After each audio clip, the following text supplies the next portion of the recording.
Get out! You don't look like someone who belongs in first class, and I'm not about to let you scam your way on board. So either leave now, or I'll have you removed in front of everyone." That was the exact sentence, sharp and loud. That rang through Gate C-12 at Seattle-Tacoma International Airport as dozens of heads turned toward the commotion. The words came not from an angry passenger or a stranger off the street, but from Diane Kessler, the lead flight attendant of Horizon Air Flight 392. Her voice cut through the quiet murmur of the boarding area like a blade, and every syllable hit with the cold precision of someone who believed they had the authority to humiliate. But what Diane didn't know, what no one at that gate realized in that moment, was that the woman she was insulting was Nia Jackson, the CEO of Horizon Air and owner of 40% of the company's shares.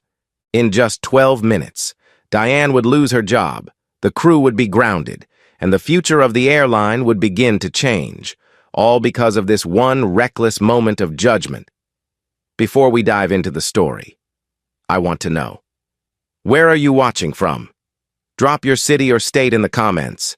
And if you believe no one should ever be treated this way based on how they look, subscribe to the channel and give this video a like. It helps more than you know. And stories like this need to be heard. Now let's board Flight 392 together, where appearances were judged, voices were raised, and justice arrived seat by seat. It was exactly 6 p.m. when Nia stepped quietly into the priority boarding lane for first class, wearing a simple navy blue t-shirt, non-branded jeans, and white sneakers. Nothing flashy, nothing corporate. Her only accessory was a small leather bag slung over her shoulder and the calm confidence of someone who had built an $8 billion aviation portfolio from the ground up. But today, she wasn't here as an executive. She was here undercover, following weeks of anonymous complaints filed by passengers of color who said they were routinely dismissed, disrespected, or doubted on Horizon flights. The reports had shaken Nia. Too much of it mirrored what she herself had experienced earlier in her life. And so, without cameras, assistants, or corporate entourage, she decided to see for herself. She'd boarded dozens of planes before, had been greeted with smiles and champagne in first-class lounges all over the world. But now, as she held out her perfectly valid boarding pass to Diane, she saw something familiar flicker in the woman's eyes, a look she knew all too well, disbelief that someone who looked like her could possibly be sitting in seat 1A. Diane didn't even glance at the ticket. "Ma'am, this lane is for first class," she said flatly, as if Nia had made a mistake. Nia nodded, calmly. "I'm aware." She held out the pass again, this time. Diane took it with 2 fingers, as if it were dirty. She stared at it for a second before scoffing. "This has to be fake." Before Nia could speak, Diane turned her head and said loudly, "Mark, can you verify this? I think we've got a situation." Her voice was purposefully loud, drawing attention from others nearby. Mark Brennan, another flight attendant standing just beyond the gate door, walked over, already smirking. He leaned into his handheld intercom system and called out, "Gate control. We have a questionable boarding pass here. Can you cross-check it?" The word questionable hung in the air like a cloud of smoke. Passengers waiting nearby began to turn their heads, whispering. That's when Liam Park, a Korean-American travel vlogger seated near the front of the boarding area, quietly pulled out his phone and hit record. His friend Emma Collins, a freelance writer traveling beside him, whispered, "Are you seeing this?" Liam nodded grimly. "She hasn't done anything wrong." Back at the gate, Nia's eyes narrowed, her voice steady. "That boarding pass is mine. I'd like it returned." Diane didn't respond. Instead, Chloe Lynn, a younger flight attendant who had just joined the group, stepped forward, grabbed the pass from Diane's hand, and said with an amused look, There's no way someone dressed like this paid for first class. You probably found this in the trash. With that, she tucked the ticket into her uniform pocket and turned away. The insult wasn't shouted, but it didn't have to be. Its cruelty was deliberate, razor sharp. Javier Morales, the gate agent stationed at C-12, looked on with visible discomfort. He had greeted Nia minutes earlier and had checked her documents himself. He knew everything was valid. "Diane," he said carefully, "I already confirmed her boarding. She's on the manifest." Diane waved him off. "Then you must have made a mistake. She's clearly not who she claims to be." From a few rows away, Emma raised her phone and whispered, "This is disgusting. I'm filming too." Nia took a small breath, restraining the storm building inside her. It wasn't the first time something like this had happened. At 22, she'd been denied boarding on a business trip because a gate agent assumed her low-budget suit and dark skin meant she was lost. That moment had stayed with her, lit a fire that pushed her through business school, private equity, and eventually the boardroom. And now, 2 decades later, it was happening again. Only this time, the stakes were different. This time, she had the power. "Give me back my boarding pass," Nia said. Calmly but firmly, Chloe turned her head slightly, smirking. "Why don't you go talk to security?" Diane crossed her arms. "We'll need you to step aside. Ma'am, you're holding up the real passengers." The words hit like ice water.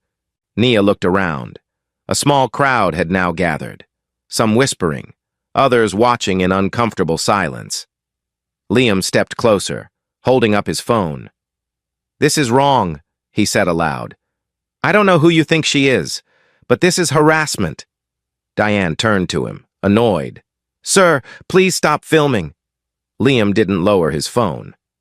"I'll stop when you start treating people like humans." Suddenly, Emma stepped toward Chloe and reached out, brushing her hand lightly against the uniform pocket. "I can read that ticket from here," she said. "It clearly says Seat 1A, Jackson." Several passengers nearby gasped audibly. Javier stepped forward again. "That's the same ticket I scanned earlier." Diane's face twisted in irritation. "We'll get to the bottom of it," she snapped. "But until then, she's not boarding," Mark added mockingly. "Maybe she should call whoever she thinks bought her that seat." Nia turned slightly, pulled her phone from her bag, and dialed a number. "Tara," she said softly when the line picked up. "Activate the internal system. I'm standing at C-12, Flight 392, now." On the other end, Tara Evans, her executive assistant, replied without hesitation, "It's done. You just say the word." Nia looked up and locked eyes with Diane. "You've made a serious mistake." Chloe didn't hesitate, with a tight smile and the same icy confidence Diane wore like perfume. She took one step closer to Nia and held up the boarding pass like it was evidence in a trial. "This ticket's fake. I don't know who you're trying to fool, but you're not getting on this flight. Leave now, or we'll have security drag you out. Your scam ends here." Her voice was sharp enough to turn heads throughout the first-class cabin. Mark Brennan, still standing near the entryway of the plane, added fuel with a louder voice, waving toward the gate. "Get out, before this delays everyone else." Then, without warning, he reached out and gripped Nia's forearm, not forcefully, but firm enough that the passengers nearby gasped in shock. "We don't have time for this," he growled. "You're not even supposed to be here." Nia didn't flinch. She didn't pull back. She simply stood her ground, looking directly into Mark's eyes and saying with a voice quieter than before, but with the weight of stone, "Take your hand off me," Chloe barked. "She's a fraud." Louder than necessary, as if trying to drown out the mounting discomfort. But it was Javier Morales, the gate agent, who finally stepped forward again. "That's enough," he said, his voice steady, gaze locked on Mark. "She's on the manifest. I checked her documents myself. You're the ones in the wrong here. Diane shot him a glare so sharp it could have cracked glass. You want to lose your job too, Javier? She snapped, loud enough for passengers to hear. Then keep defending liars. Just a few feet away, Emma Collins was still filming, her hands now trembling with anger. I can't believe this is happening in front of everyone, she said, her voice cracking. You're humiliating her. Liam, still holding his own phone, turned to the surrounding passengers. You all see what this is, right? This isn't about protocol. This is about how she looks. Someone near the back muttered in agreement. Diane turned toward the two of them, trying to seize back control. You're not allowed to film airline personnel. That's a violation of FAA policy. But Javier quickly cut in. That's not true. Not if it's for accountability. And that's when something shifted. Passengers started murmuring louder. Phones began to lift. People had seen enough. And then, loud enough to echo in the cabin, a woman in row 2A said, She didn't do anything. Let her sit down. The tension, once a quiet storm, now churned in the open. But Naya had no intention of backing down. Not anymore. She glanced at her phone again. On the other end of the line, Tara Evans, her executive assistant, had been quietly logging every second of the incident into Horizon Air's internal oversight system. Tara, Nia said softly, I want the bias incident protocol activated. This is going to escalate. Tara responded instantly. Already in motion. Timestamp's been logged. Witness accounts coming in. Just say the word when you're ready to go public. Nia didn't speak. She didn't need to. Not yet. Diane, however, was only getting bolder. I've seen people like her try this before, she hissed to Mark, not bothering to lower her voice. They print fake tickets, act entitled, think someone like them can just waltz into first class. Not on my plane. The word them landed like a slap. Nia heard it. So did Liam. So did Emma. So did everyone within earshot. Javier turned sharply. You just crossed a line, he said, eyes blazing. That woman has more right to be on this flight than anyone else in this room. Diane ignored him and turned back to Nia. Show me the card you used to buy this. Now. Nia raised a brow. You mean the corporate card with my name on it? She asked, her tone bone dry. I'll be happy to, but I'd recommend you check your facts before this situation gets worse. Mark stepped in again, his voice hard. Ma'am, if you don't cooperate, we will call security. Javier stepped between them. You'll do no such thing. I'm the gate agent of record, and I'm reporting you from behind. Emma's voice rang out. You want proof? I've got video from the last 5 minutes. I'll send it to Horizon Air myself. You think they'll side with you after this? Diane glared at her. You're not involved. Emma shook her head. I am now. You made it public the second you tried to throw her out in front of everyone. Passengers began speaking up. A man in 1B leaned forward and said, She hasn't raised her voice. She hasn't cursed. She showed you a valid ticket. And you're treating her like a criminal? Another added. This is outrageous. For a brief moment, Diane hesitated, but then she snapped back into performance mode. This is my plane, she declared, and I make the calls in this cabin, and right now I'm calling for her removal. Mark moved again, faster this time, but Javier placed himself firmly between them. Touch her again, he said, and I'll have you removed. Nia stared Diane in the face and said, You've just violated Horizon Air's internal anti-bias code, Section 4.6, and I know that, because I helped write it. Diane blinked. Thrown. What?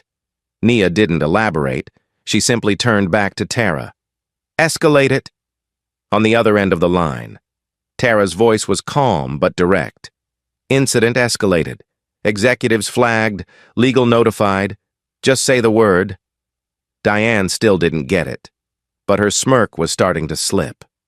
The energy in the cabin had fully shifted. Chloe looked uncomfortable now, and Mark, who had started the incident with so much swagger, was no longer speaking. Javier nodded at Nia and said quietly, "I've got your back. Whatever this is, it's wrong." And then came the medium twist. Javier turned toward the crowd and, with a trembling voice, added, "This isn't the first time Diane's done something like this.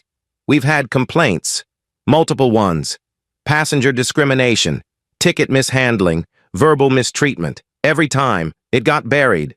But I remember, and I've had enough." The silence that followed was absolute. Diane stood frozen, lips slightly parted. Chloe took a step back. Nia nodded slowly, her voice barely above a whisper. "Then let's not bury this one. And now, to you, the viewer. What would you say to Diane if you were standing in that cabin? What would your voice sound like if it were your mother, your sister, your friend being humiliated like this? Comment below. Let your words stand where justice tried to be silenced." "Remove her!" Diane barked, her voice trembling with fury, but not fear. Not yet. She didn't know what was coming. She pointed directly at Nia as if issuing a command to the universe. "She doesn't belong here. Get her off this aircraft. Now!" Chloe, always one beat behind, but eager to prove her loyalty, grabbed the intercom handset beside the galley door and, without so much as looking at her supervisor, blared into the cabin. "We're experiencing a boarding delay due to an unauthorized individual attempting to access the first-class section. Please remain patient." The moment the announcement hit the passengers' ears, gasps erupted from nearly every row. Emma stood up instantly. "That's a lie!" she yelled. "She's not unauthorized. She's on the manifest." Liam swung around with his phone, camera pointed now at Chloe. "You just made a legal statement over a cabin-wide system. That's a recorded lie, and I've got the whole thing." Diane's expression wavered for the first time. Her hands, previously so sure and steady, curled into fists. "Turn that camera off," she snapped, but Liam didn't flinch. "Not until someone turns off the racism." Mark lunged forward again, clearly acting on Diane's order, and placed his hand on Nia's shoulder. "Time's up," he said, teeth clenched. "You're leaving." But before he could pull her, Javier stepped between them once more, this time with steel in his voice. "Touch her again," he said coldly, "and I will deactivate this flight myself." Mark looked stunned. Diane spat. "You'll be unemployed before the engines warm up." Javier didn't even blink. "Better unemployed than complicit." Around them, the cabin stirred, more phones raised, more eyes glaring, not at Nia, but at the crew. This wasn't just a misunderstanding anymore. It had become a theater of prejudice, and the audience had chosen sides. Nia stayed silent through it all, letting the chaos swirl around her. Her silence wasn't surrender. It was restraint. At age 28, she'd been shoved aside by a gate agent in Chicago after being told, "People like you don't fly first class on holiday weekends." That humiliation had nearly broken her, but it had also driven her to launch her first startup. Every slight became fuel. Every moment like this, stored and cataloged. She wasn't going to raise her voice now. She didn't need to. Everyone else was finally raising theirs. From the back of the first-class cabin, a young black woman in 3C stood up, clutching her boarding pass. "I know that feeling," she said, loud and clear. "I've had it happen to me, and I've never had the guts to say anything before. But this isn't right." A man in 2D nodded. "It's not just wrong, it's a pattern." Chloe muttered something under her breath, but before she could speak aloud, Liam cut in. "Say it louder. Chloe, let's all hear what you have to say." She said nothing. Diane, still clinging to some illusion of control, tried to regain the narrative. "This disruption is unacceptable. Horizon Air does not tolerate fraudulent behavior. But Emma interrupted, shouting, "Neither do we! And right now! You're the fraud!" Nia finally looked up. She locked eyes with Diane and spoke with calm, chilling precision. "You keep saying I don't belong, but I belong more to this airline than you ever will." Diane scoffed. "Oh, really? You bought a first-class seat? Good for you. Doesn't mean you can rewrite policy?" Nia didn't break eye contact.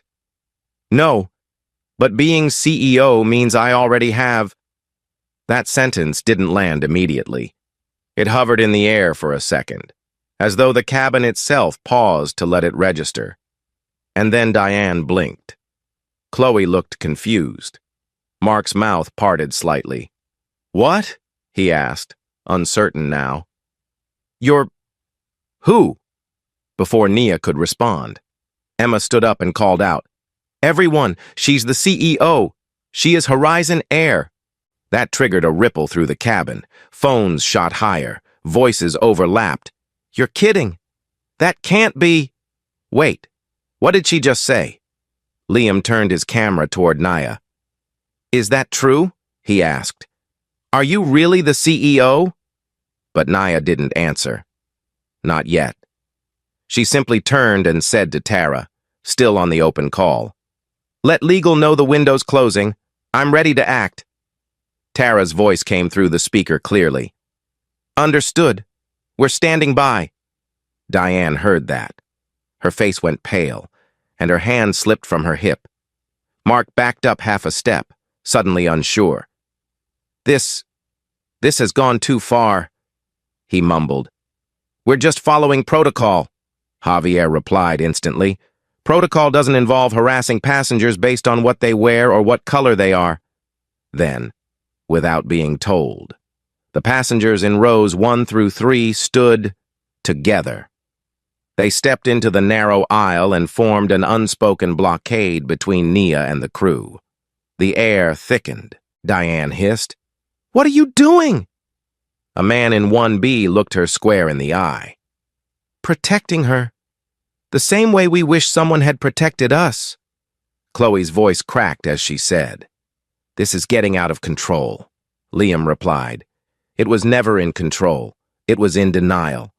Diane turned toward the galley, as if looking for backup, but there was none left. The crowd had chosen its side, and it wasn't with her. Emma raised her phone again. "You have seconds left before this becomes the biggest PR disaster your airline has ever seen." Nia still hadn't declared her identity. She was letting the passengers speak for her, letting their unity tell the story. Then came the large twist. Javier stepped forward, faced Diane directly, and said, "I filed a report about you 3 months ago for doing this exact thing to another passenger. You claimed their ID was forged. Management buried it. But I remember, and now, so does everyone else." Diane opened her mouth, but no sound came out. Her face flushed. Chloe slowly pulled the boarding pass from her pocket and, without a word, held it out. Nia didn't take it. She looked around the room, then back to Chloe and said, "You're not in control anymore." Now, to you watching at home, what would you have done in that moment? If someone you love were publicly humiliated like this, would you stay silent or stand? Tell us in the comments, because silence protects the guilty. And stories like this, they only get told if people like you refuse to look away. Mark moved again, this time more aggressively. "We've given you every chance," he growled, stepping toward Nia with outstretched hands. "You're leaving this plane now." He didn't ask. He didn't wait. He reached for her arm like he had the authority to take her somewhere she didn't belong. But the cabin had changed. Everything had changed. Before he could touch her again, a wall of people stepped forward. Row 1, then row 2, then 3. Liam, Emma, the woman from 3C, the man from 1B, Even the elderly couple in 2A and 2B, who hadn't said a word until now, stood. "Back off," one of them snapped. "You're not laying a finger on her." The human barrier tightened, and Mark was stuck. "Move!" he barked at the passengers, but no one budged. "I said move!" Still, they stood shoulder to shoulder, arms folded, unmoving. Diane's voice rang out in panic. "This is a federal offense, obstructing a flight crew." But her tone had shifted. It wasn't authority anymore. It was desperation. Chloe stood frozen, still clutching the boarding pass like it was some kind of shield. Javier held up a hand, stepping between them again. "You've pushed this far enough. You tried to remove a verified first-class passenger. You made an announcement over the intercom calling her an intruder. You've insulted her, grabbed her, and now you're ordering her off the plane while passengers are filming and filing complaints in real time. Stop talking." Diane opened her mouth to snap back, but it was Mark who broke first. His shoulders sank. "This isn't what I signed up for," he muttered. I thought she was lying." He looked around at the rows of passengers who had stood in defense of the woman he had tried to eject. He looked at Chloe, who was now biting her lip, her hand trembling slightly. And then, finally, he looked at Diane, but she wasn't looking at anyone. She was staring straight ahead, eyes unfocused, like someone who had just realized they were in a different movie than they thought. Nia didn't say a word. She hadn't moved since the start of the standoff. Her breathing was steady. Her hands relaxed. Her silence was louder than any shout. On the phone in her palm, Tara Evans was still connected, her voice quiet but ready. "Nia," she said gently. "Sarah Mitchell is on the line. She's been briefed." Sarah, board member, longtime corporate ally, one of the few people at the top who had always backed reform. "She's waiting for your go." Nia nodded once. "Put her through." Diane's eyes flicked toward her, confused. Sarah's voice came through the speaker.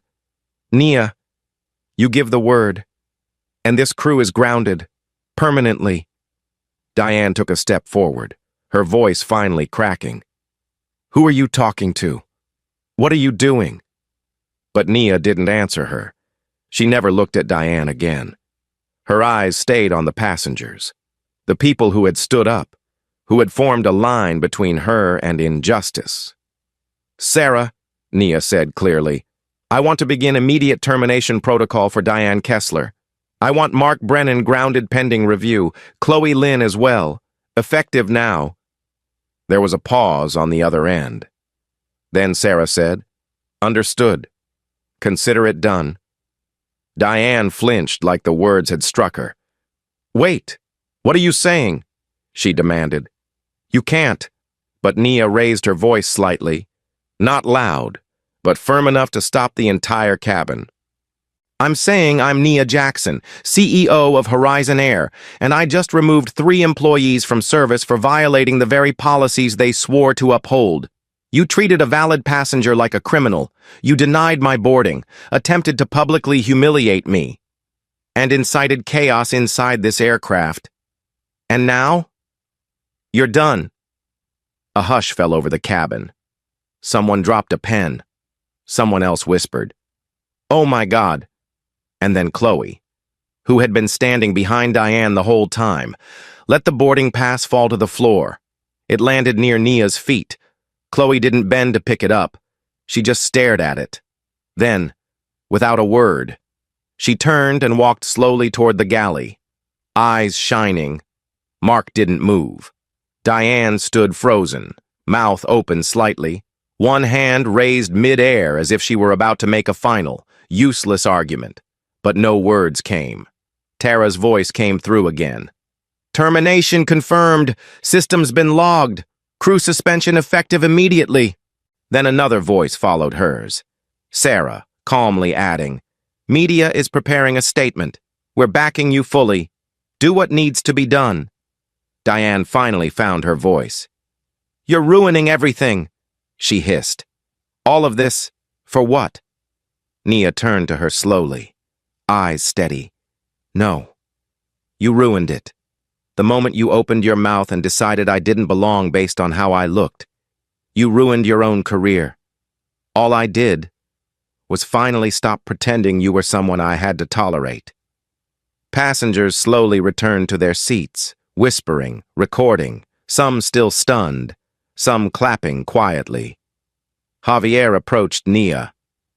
"I've worked this gate for 3 years," he said, "and I've never seen anything like that." Nia smiled faintly.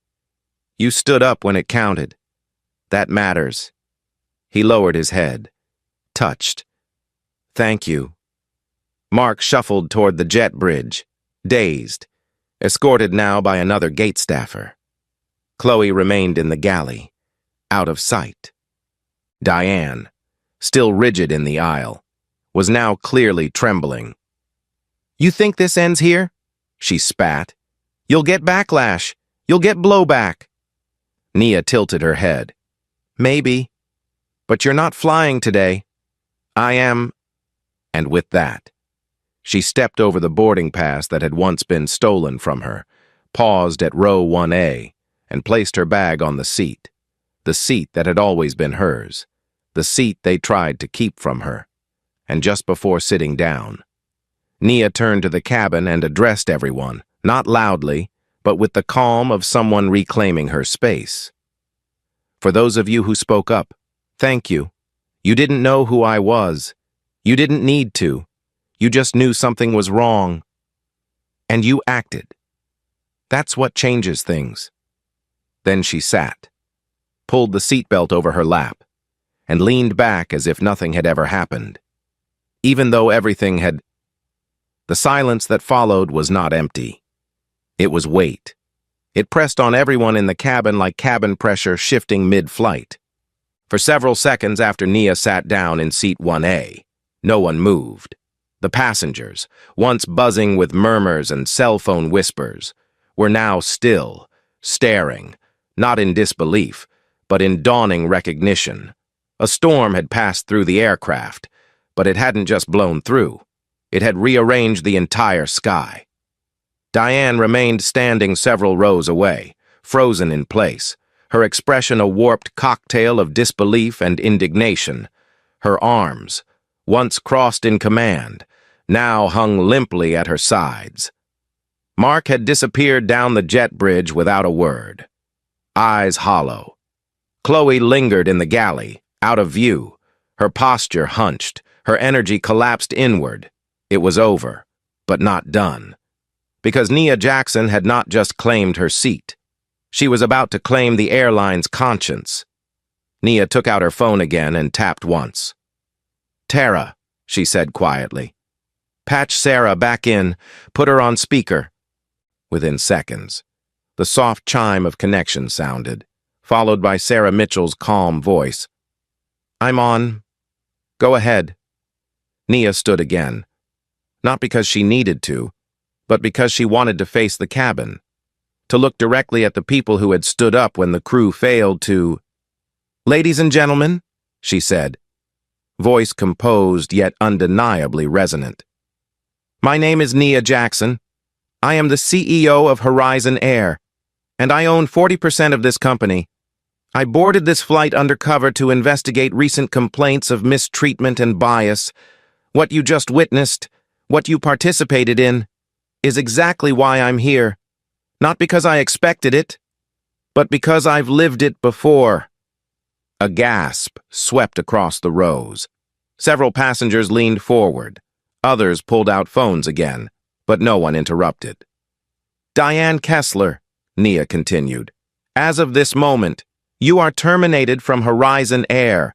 Your behavior, your words, and your disregard for protocol, dignity, and basic human decency have disqualified you from continuing in this company. Your authority in this cabin is revoked." She didn't wait for a response. "Mark Brennan and Chloe Lynn are hereby grounded indefinitely pending a full ethics review. Chloe will also be permanently barred from re-employment at Horizon." That last sentence broke Chloe. From the galley came a small noise, half sob, half breath. Then a whisper, "I didn't mean to. I thought I was doing what I was told." Nia turned slightly in her direction. "You didn't just obey. You volunteered." Javier, standing near the front, blinked rapidly. The weight of what had just happened was beginning to catch up to him. "Does this mean?" he asked softly. Nia gave him a nod. "Yes. You stood for what was right, even when it meant standing alone. I'm recommending your immediate promotion, effective today." A round of light applause came from the passengers, not because of the drama, but because of the relief. Someone had done the right thing, and it finally mattered. Sarah's voice returned through the speaker. "All actions are logged. Press statement pending. Legals preparing language. You have our full support. Nia." Diane still hadn't spoken. She stood like a discarded statue, abandoned by the very authority she once weaponized. Her voice finally cracked through the quiet. "You think this makes you better than us?" Nia tilted her head, eyes calm. "No. I think it proves I was never beneath you." Emma stepped forward from her seat, phone lowered now, hands trembling with adrenaline. "I've never seen anything like this," she said. "And I've flown all over. But this felt personal. Thank you for doing what most CEOs never do. Show up." Liam joined her, his voice still tight from the earlier confrontation. "I'll delete the footage if you want," he said. "But if this ever happens again, if someone else needs proof, it's here." Nia nodded. "Keep it. I don't need public spectacle, but I do need people to remember what silence enables." Just as she was about to sit again, a voice came from behind. It was soft, unsteady. Mark. He had returned to the cabin entrance, his uniform rumpled, his face drained. "Wait," he said. "I need to say something." Everyone turned. Even Diane turned, startled. "You don't have to," Nia said. "You're no longer under obligation." But Mark shook his head. "I'm not doing it as crew. I'm doing it as a human." He stepped forward slowly, voice cracking, eyes not on Nia, but on the passengers. "This wasn't the first time. Diane, she's been doing this for years. She always justified it as instinct, said she could spot liars, scammers, people trying to sneak into first. But it was always the same pattern, same kind of passengers, same assumptions." He swallowed. "And I let it happen. I laughed along. I looked away. But today, it was too much. And I broke." Diane's voice came sharp and low. "You're a coward." Mark turned to her. "No, I was a coward. Today, I told the truth." That confession hit harder than anything yet. It wasn't just Diane. It wasn't just Chloe. It was systemic, hidden in routines, whispered in galleys, embedded in training manuals no one ever rewrote. Nia exhaled slowly, then lifted her phone again. "Tara," she said, "add a full audit to the reform plan. I want every passenger complaint in the last 5 years reopened. And I want Mark's statement added to the report." Tara's voice came back, clear and unwavering. "Already writing it. The entire airline's watching. Nia, and for the first time. They're scared for the right reasons." The passengers remained still, silent witnesses to a moment that had turned from humiliation into justice, from suspicion into structural change. Nia looked across the cabin and said, "This wasn't about me. It was never about me. It's about the fact that every time someone is doubted, questioned, or excluded for how they look, we excuse it as a misunderstanding. But today, someone answered back, and that matters." She sat once more. This time, no one looked away. The shift from confrontation to transformation wasn't loud. It was methodical, with the cabin now calm but emotionally charged. Nia stayed seated in 1A, not because she was tired, but because she needed the silence to settle. Her phone remained on, connected directly to Tara Evans and Sarah Mitchell, who were now coordinating the internal processes in real time. "Tara," she said steadily, "initiate Phase 1. I want full suspension notices delivered to all 3 crew members before this aircraft leaves the gate. Confirm system lockout, and reroute this crew off the rotation entirely." Tara's voice came back instantly, already typing as she spoke. "Done. Access revoked. Their credentials are locked. Flight schedules updated. Legal has final clearance. Sarah just gave the green light to begin the reform protocol publicly." Nia nodded and raised her eyes to the passengers who had supported her, who had stood when the crew failed. "Ladies and gentlemen, I know this flight didn't begin how you expected, but let me assure you, it will end differently for this airline. Today, your voices forced accountability to happen in real time because of you. Change begins now." A soft ripple of applause moved through the rows, not for the spectacle, but for the justice. Javier, still by the galley wall, looked visibly moved. "What does reform actually mean?" he asked, uncertain if it was okay to speak now. Nia smiled gently. "It means no more buried complaints, no more silent reviews. Every incident of bias in this company will be reopened, every training program rewritten, every crew member retrained. From this moment forward, discrimination is not a policy violation. It's a career-ending offense." Javier nodded, his face lit by a cautious hope. Behind him, Chloe remained motionless, back pressed against the wall. Her eyes were red, but she said nothing. But then came the voice Nia didn't expect. From the rear of the first-class cabin, Diane, still unremoved, still holding on to the last threads of her former authority, spoke. Her voice was hoarse, almost raw. "You think this company's clean?" she rasped. "You think it ends with us?" Nia turned toward her slowly. Diane's face was no longer arrogant.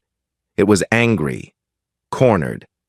"You want the truth?" she said, eyes locked on Nia. "We were told not to make mistakes with certain kinds of passengers. We were told who to watch, not just by policy, by management. I didn't make this culture. I survived in it." For a moment, the cabin was silent. And then, quietly, Nia said, "Say that again." Diane's voice cracked. "Regional leadership gave us unspoken lists, people to profile, dress codes to flag, names to double-check. It was all implied. They never wrote it down, but everyone understood. That was the massive twist. The bias hadn't been rogue. It had been systemic, baked into the unspoken culture of operations, passed down in meetings behind closed doors." Nia's jaw tightened. "Do you have names?" she asked. Diane nodded slowly. 3, all regional. You'll find them in your own HR logs if you know where to look." Tara's voice came through immediately. "I'm listening," she said. "I'll cross-check her claims against flagged reports and complaint patterns. If there's a pattern, we'll uncover it." Sarah chimed in from her line. "If this holds, it won't just be terminations. It'll be a federal compliance review. I'll notify legal." Nia looked around at the passengers again, her tone still measured but ironclad. "This is why we don't ignore moments like this. Because when you peel back the surface, you don't just find one person's prejudice, you find a system that protected it." A woman near the front, someone who hadn't spoken yet, raised her hand slightly. "I was profiled on a Horizon flight last year. They said I didn't match my ID." Her voice trembled. "But I never reported it. I figured no one would believe me." Nia looked at her with unwavering warmth. "They will now." Behind her, Javier stepped forward. "If there's anything I can do to help, even beyond this flight, say the word." Nia turned to him, her voice soft. "You already did, and that's why I want you on the team reviewing these complaints." He blinked. Seriously? Seriously? She said, I need people who don't just understand the rules. I need people who remember what it feels like when they're broken. At the front of the plane, a second gate agent arrived quietly and escorted Diane toward the jet bridge. She didn't fight. She didn't speak again. And this time, no one watched her go. They turned instead to Naya, who remained in her seat, one hand on her phone, the other pressed lightly over her heart. The cabin had gone from conflict to clarity. The reform had begun. Not in a press release, not in a boardroom, but right here, seat by seat, witness by witness, 3 months later. The ripple from Flight 392 hadn't faded. It had spread. Diane, Mark, and Chloe had all been officially terminated following internal review. With Diane permanently barred from working in commercial aviation, again after multiple passenger complaints surfaced from past flights. Federal regulators had launched a quiet investigation into Horizon's regional management practices.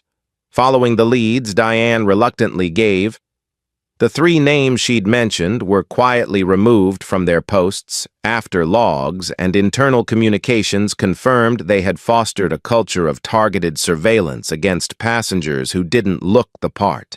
Nia had not returned to flying immediately after that day. She'd spent the summer meeting with cabin crew, revising outdated training manuals, and rebuilding her airline's image from the inside out. But she hadn't done it for headlines. There were none. The story of what happened on Flight 392 never made it to social media during the flight. Emma and Liam honored their word, and though the footage remained archived, it was never posted. What happened instead was more powerful: an internal reckoning, a culture reset, and a grassroots shift across Horizon's employee network. A bias reporting hotline was launched. A full-time equity board was installed. And at the center of it all, guiding every new policy with the same calm fire she had shown in Seat 1A, was Nia Jackson. She received over 1,200 letters in the weeks that followed, most of them from strangers who had never flown with Horizon, but who had seen the quiet changes reflected across the industry. A pilot from another airline wrote, I don't know what happened on that plane, but whatever you did, it changed our training overnight. A flight attendant in Texas wrote, because of you, we're no longer afraid to speak up when someone crosses a line. But it was the handwritten letter from a passenger on Flight 392 that sat framed on Nia's office wall. It read, in careful cursive, you didn't raise your voice. You raised the bar. You made dignity feel possible again. That note came from the woman in 3C, the one who had stood up when Mark reached for Nia. Her name was Deborah, and in the letter she described how she had never stood up for herself in the face of bias before that moment. But seeing everyone else stand for Nia gave her the courage she didn't know she still had. Chloe Lynn, surprisingly, had written too. Her letter came with no return address. It was short, just 2 paragraphs. In it, she apologized, not only to Nia, but to the passengers she had disrespected in her career. She wrote, I didn't realize how much I had absorbed until that day. You exposed it in front of everyone. I'll never forget the silence after you said, you volunteered. It haunted me. In a way it needed to. She closed with, thank you for not destroying me. You could have. Instead, you showed me who I was, and that's something I needed more than punishment. And now, as Nia stood once again at Seattle-Tacoma's Gate C-12, this time in a sharp navy blazer, walking openly under her own name, she didn't feel bitterness. She felt resolve. Javier was there, now wearing a black Horizon name tag that read Equity and Passenger Experience Officer. They exchanged a smile. No words needed. As passengers boarded the new flight, they were handed discreet cards reminding them of Horizon's new Passenger Bill of Rights, each one approved by Nia herself. In the corner of every card were 3 words, Dignity flies. Here. But not everything ended quietly. The final twist came in the form of a second audit, one requested by Horizon's Independent Ethics Board just weeks after the Flight 392 incident. That audit uncovered that over 36 passenger complaints over the past 4 years had been deliberately misfiled or left unresolved by a specific manager tied to Diane's prior base. It wasn't an accident. It was a cover-up. The manager, long since promoted, was removed from the company after the findings were verified. Nia hadn't anticipated that her 12 minutes in the cabin would crack open the company's deepest fault lines. But she hadn't been surprised either, because bias never stayed small. It spread, and when it wasn't named, it rotted everything it touched. Before boarding the new flight, Nia turned back one last time to the cabin, just for a second. Seat 1A sat empty, waiting, not just for her, but for whoever came next. For the passenger, someone might still doubt, question, underestimate, but not anymore. Not without consequences. And now, to you watching, if you've ever stayed silent in moments of bias, let this be your moment to change that. Share your thoughts below. Speak for the ones who couldn't. And if this story moved you, subscribe to this channel and share it with someone who needs to be reminded that silence isn't strength. Justice is.